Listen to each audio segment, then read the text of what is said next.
Hello and welcome to my channel. As promised, I'm going to show you how I do neurographic art, and I'll explain it to you as I go in case you've not heard of it. This is two examples of mine that I've done. This one's just plain on the board, coloured on the background, and then just plain lines with their joins. This one was a bit more. It was done with one of these compass. There we go. And my pens. It would have been my Finito pen, because that happens to be my favourite pen, Pentel Finito. So I did the circles with the compass and pencil. I coloured them in. It was watercolour pencils. So then I wet them with my wet brush. And then I did, once it was dry, clearly, I did my squiggles and then joined them up, which we'll see the process for. So that's what we're up to today, neurographic. Let's have a look. You can see that art journal in my other video. Pens to use, as I say. This is the pens I tend to use. So it's the Finito, it's a Stedidler, which is very fine. It's the Faber-Castell and a Posca. A lot of people use Sharpies, which are good, but I find Sharpies bleed through a bit. And if you want to do stuff on either side, that gets a bit tricky. So let's have a look. Sea white pads, really good pads. Well, get them on Amazon. There we go. Get you one piece and we'll make a start. Now, I've not got any colour on this, fair enough, and I'm going to take the Pentel Finito. What some say, you know, there's all sorts of variations of this. Some say it's for anxiety, some say it's for relaxation, some say it's meditation. Some say you can ask a question, like to the universe, before you start, wait a bit, and then just draw. All you're doing is drawing a striggly lines. It's nothing planned. You don't, you know, like a drawing, you would, oh yes, I've got a drawing, I need a dog's head, a dog's body, and blah, blah, blah. No, this is just literally, you start at an edge. You don't have any thought about it.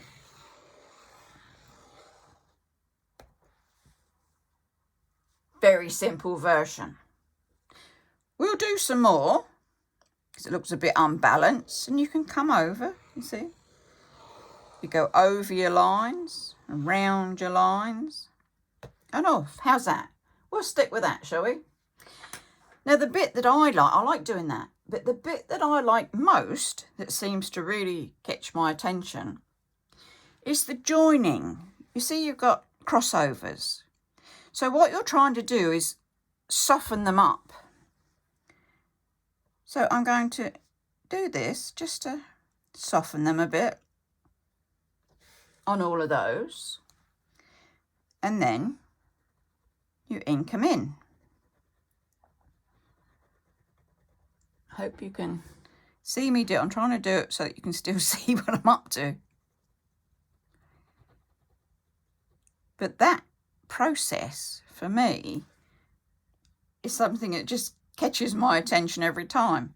Let's do another one. So we've got there. You can make them as long or as short as you want. You know, it's up to you how big a curve you put on there. Yeah, there we go.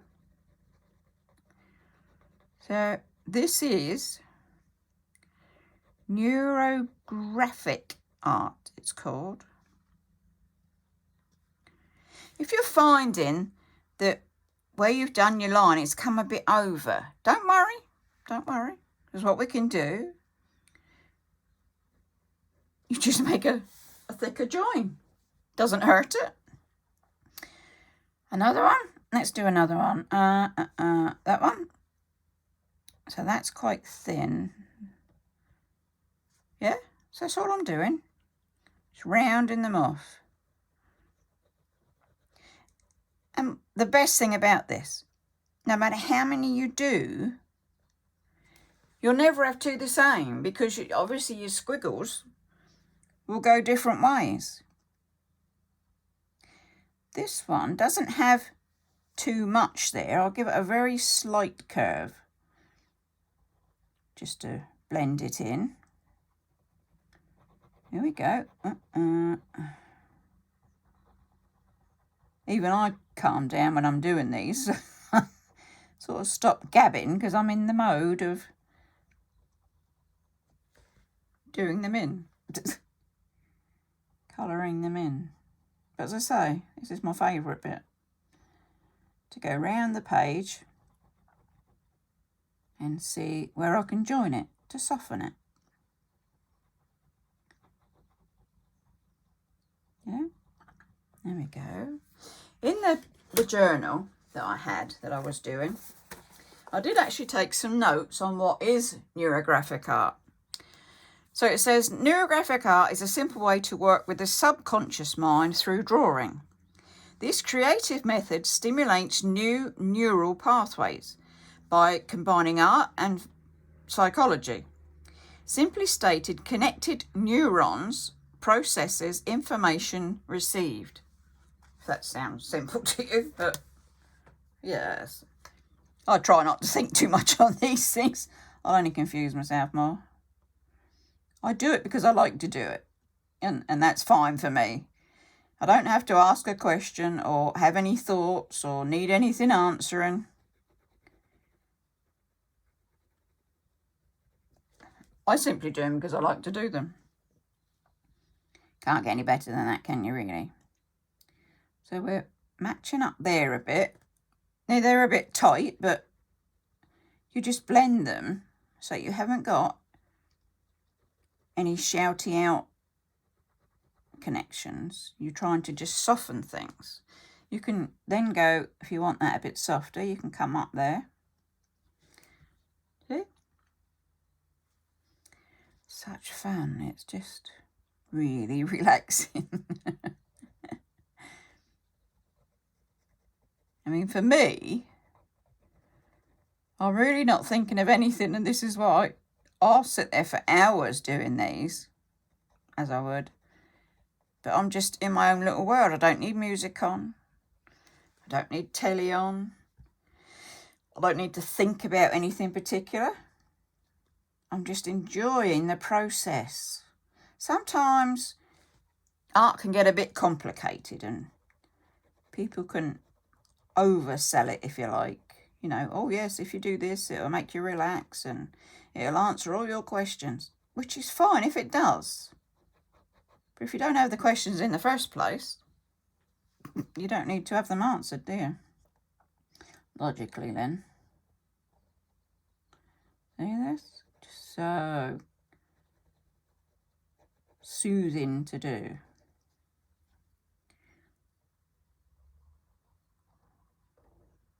And then, when you've got all of these joins done, you sort of step back and look at it again and think, well, do I want to add colour?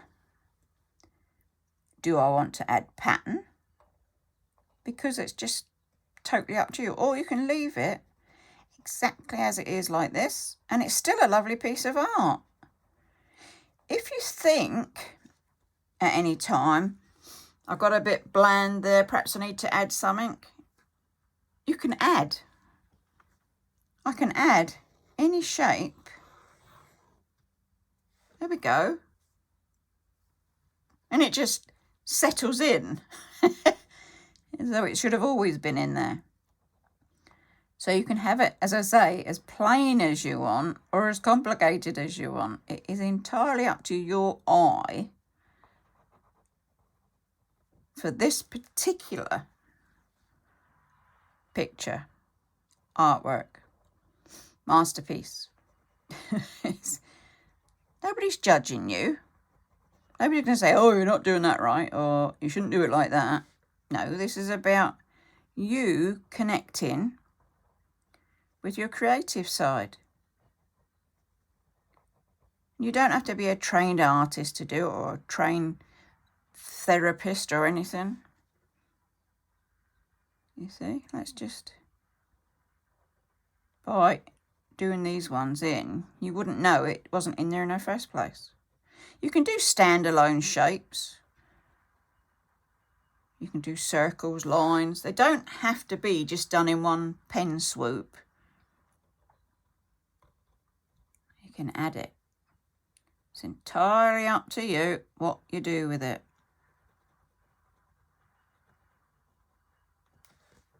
How's that? You can even do the bits that run off if you like. You can just like attach them to the edge of the page. Is that working? How's that? Just so it sort of belongs a bit more. We've got one over there, haven't we? Let's do him. Why is it a him? I don't know. Just came out. Just seemed like a him. Got one up there.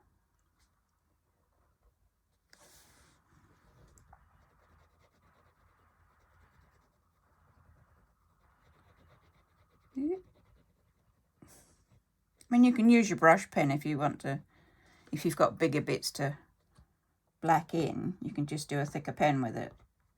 This one's not too bad. There we go. Have I missed any? Don't think so. So then what do we do? As I say, you can add colour. You can add pattern. I think I need to add a shape here or up there. It's a bit loose, isn't it? Let's just, I want to do one of those. Just because I do. I don't like big empty gaps, big empty spaces. If I'm doing one of these, then we might as well do plenty. There we go. So you just curve it off, blend it in, and you would never have known it was anywhere else. Into there. I mean, you can fast forward this at any time if it's really boring you. I just thought I would show you the whole process.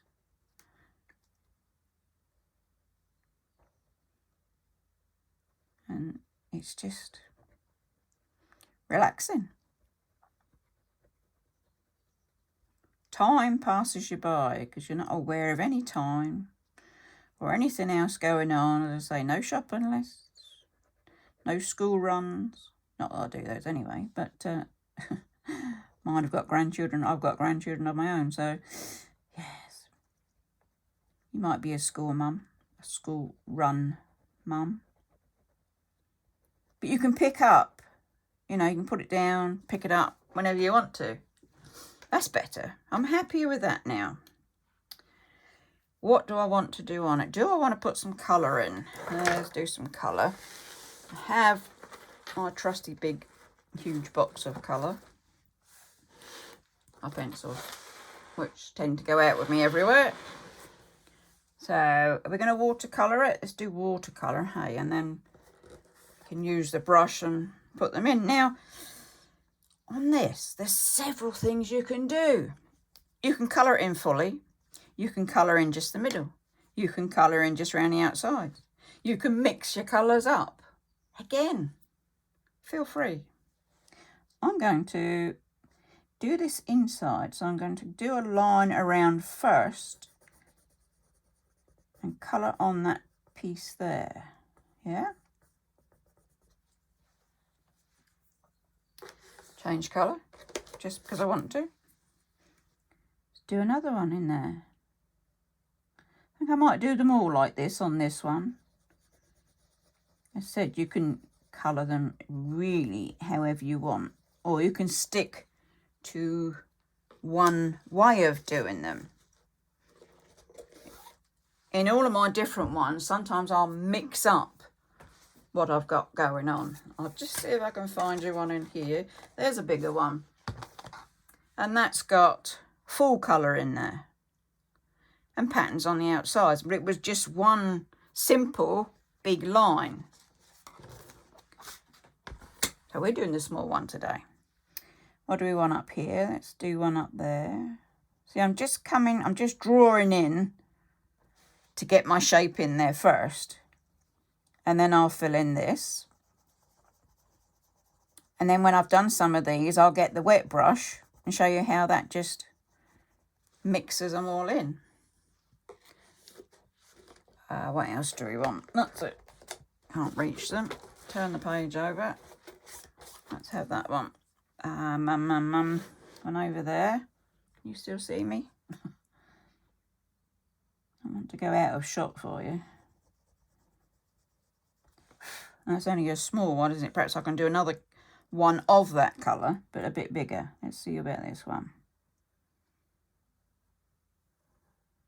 There we go. Let me colour him in. You can do circles. You can do back and forth, up and down.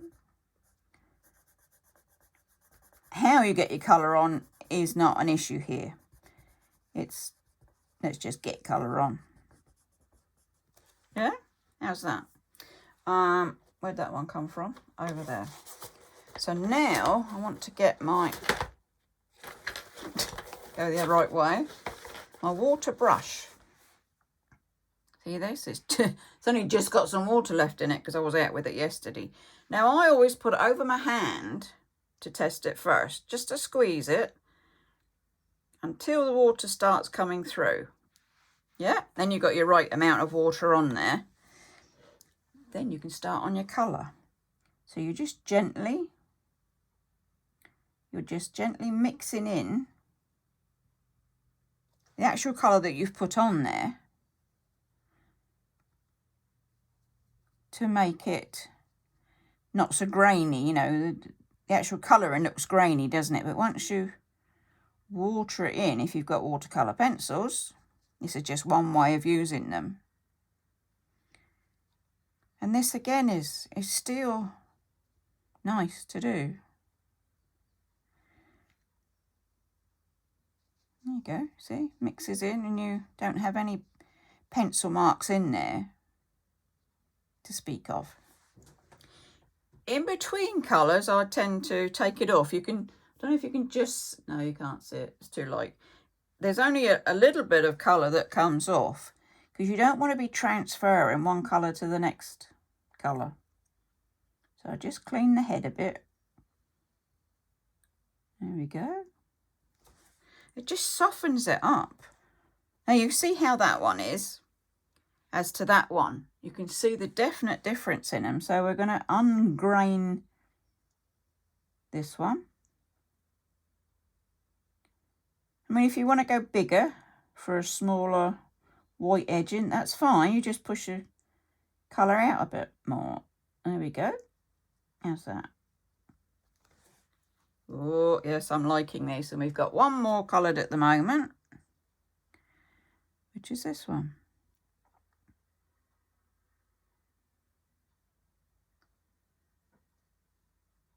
You can stroke it, you can make it do circles, all sorts of things with your brush. But it gives you a nice amount of water. It's not going to overwater it for you. Yes, I think I quite like that. Oh, there you go. Can you see where I've been wiping them off on my hand? Good, isn't it? There we go. Some of that. Right. What do I want to do now? Well, I'm going to take the very fine pen, the Stedidler, and I'm going to do, like on the round ones in the journal, and it's a bit, whatever. Let me just do it and make a bit more sense. Here we go. So just a bit of nonsense, really. Can you see that? Nonsense coming.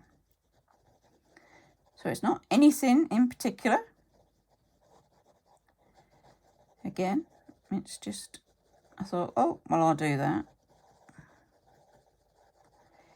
And you can see the difference between the fine pen and the Pentel one. Like that. If I take the Faber-Castell, now he's a brush end, so he's going to be a lot thicker. This way, let's just bring some over. So I'm going to go over the line that I've got already in thin, you see? And we'll come over that one. So this is like picking out the shapes if you want. I mean, you can just do it on any line you want. You could join that one up thicker. I can join that one up. Gives it another dimension. With this, you can do my circles. So we go round. You can do circles with any size pen.